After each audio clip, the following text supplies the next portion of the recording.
d'abord, j'étais un spécialiste du 3000 mètres. Après, je suis passé au 3000 mètres steeple. Et ensuite, le 10 000 mètres, ça fait pas si longtemps que ça fait 7 ans que j'y suis dedans. Et c'est un copain qui est devenu, enfin, c'est un entraîneur qui est devenu copain, euh, qui, euh, qui a vu en moi que je pouvais faire de belles choses sur le 10 000 mètres. Et donc, il m'a donné un programme, il m'a fourni un programme, divers programmes, plusieurs programmes d'entraînement sur le 10 000. Et les résultats sont là. Bon, bien, je suis à 35 minutes au 10 000. Voilà, ce qui est pas mal, ce qui est niveau interrégional.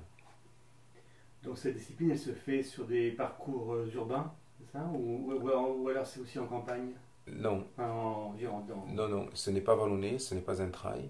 Ce sont des parcours qui sont homologués par la FFA, par la Fédération française d'athlétisme. Et il y a des normes. On ne peut pas faire n'importe quoi. C'est comme pour le semi-marathon et c'est comme pour le marathon. Voilà. Il faut que tout le monde, toutes les personnes qui participent à ces courses-là, soient logées à la même enseigne. Donc il y a le dénivelé qui est respecté, qui doit être respecté. Euh, Moyennant mieux c'est. Et puis le 10 mm bien chronométré, donc validé par des juges. Donc tout ça c'est validé par des juges euh, qui sont compétents en la matière. Voilà, ce n'est pas un trail, contrairement à ces courses que l'on peut. Alors maintenant, c'est sorti à la mode, il y a les ultra trails, il y a les trails urbains, il y a les trails classiques.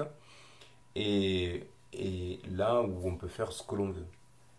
Mais moi, après, ce que je trouve décevant ou désolant dans ces courses-là, c'est que j'ai été surpris par un coureur ou par un organisateur qui m'a dit alors, comment tu l'as trouvé ce trail? J'ai dit il était difficile. Il m'a dit tu as vu un peu la surprise que je vous ai mis, hein? Et puis j'avais envie de lui dire ouais mais c'est pas sympa. Parce que le coureur qui vient là et qui veut se régaler, eh bien le terrain est tellement accidenté qu'il risque surtout de se blesser. Et donc voilà, après c'est chacun... Il y en a qui font quand même attention, certains organisateurs. Mais d'autres qui, qui plus c'est difficile, plus c'est accidenté, et plus on a l'impression qu'ils sont contents. Mais après, il faut faire quand même, il faut penser quand on fait un parcours, il faut penser au physique de l'individu qui va courir, quoi. D'autant plus que c'est tout le monde qui peut participer. Alors que sur les 10 000 mètres, sur les parcours semi-marathon, eh bien, en général, de manière générale, ce sont les licenciés. Voilà. En plus, j'imagine que la préparation et l'entraînement pour un trail, pour un plat, comme on appelle, ouais, C'est pas la même. c'est pas le même. Voilà. Donc, c'est deux méthodes d'entraînement différentes. Mais voilà, pour faire des trails, il faut quand même être habitué à aller courir sur des terrains accidentés pour travailler les chevilles, le corps, les muscles, enfin, les muscles qui sont adaptés pour faire un trail, il faut aller dans des milieux où c'est très vallonné, donc accidenté et vallonné. Donc pas mal de montées et pas mal de descentes. Et quand je dis accidenté, c'est descente brute aussi, montée brute. Il faut, pour préparer un trail, il faut courir de longues distances pour habituer son corps à souffrir et à accepter la difficulté.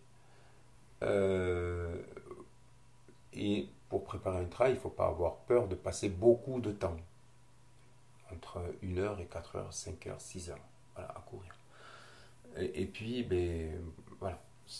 Par contre, sur un 10 mm ou un semi-marathon, ou un marathon d'ailleurs, hein, là l'entraînement est différent. Bon, de toute façon, il est différent pour un millimètre qu'un semi et qu'un marathon. Donc je vais parler de ce que je connais. Pour le 10 mm, on va rester surtout sur des 12-15 km quand on va faire des sorties longues. On appelle ça des sorties longues.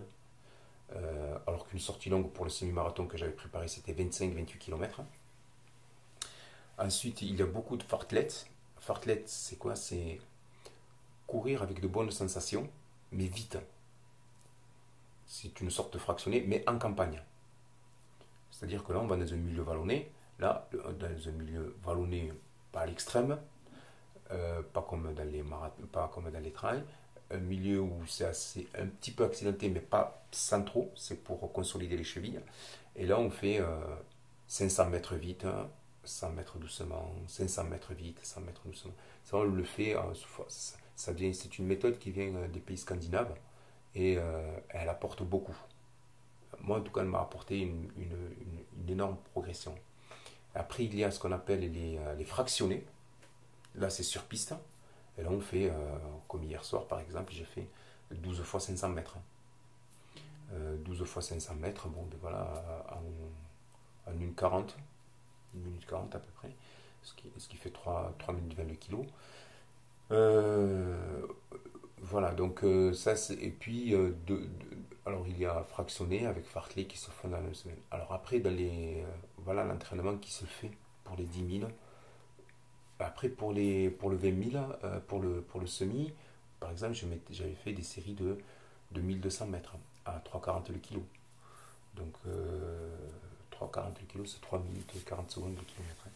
Voilà, donc après ça, pour les trails, moi j'avais fait du trail, j'avais jamais fait de choses comme ça. J'avais pas fait de fartlek, j'avais pas fait de fractionné, mais par contre, je partais en garrigue. euh, et puis, je faisais pas mal de courses à pied voilà, je battais pas mal de sentiers pour essayer de faire quelque chose pour les trails. Lorsqu'il y avait des compétitions de trail, enfin compétition entre guillemets, lorsqu'il y avait une sortie trail. Voilà. Mais c'est deux mondes différents.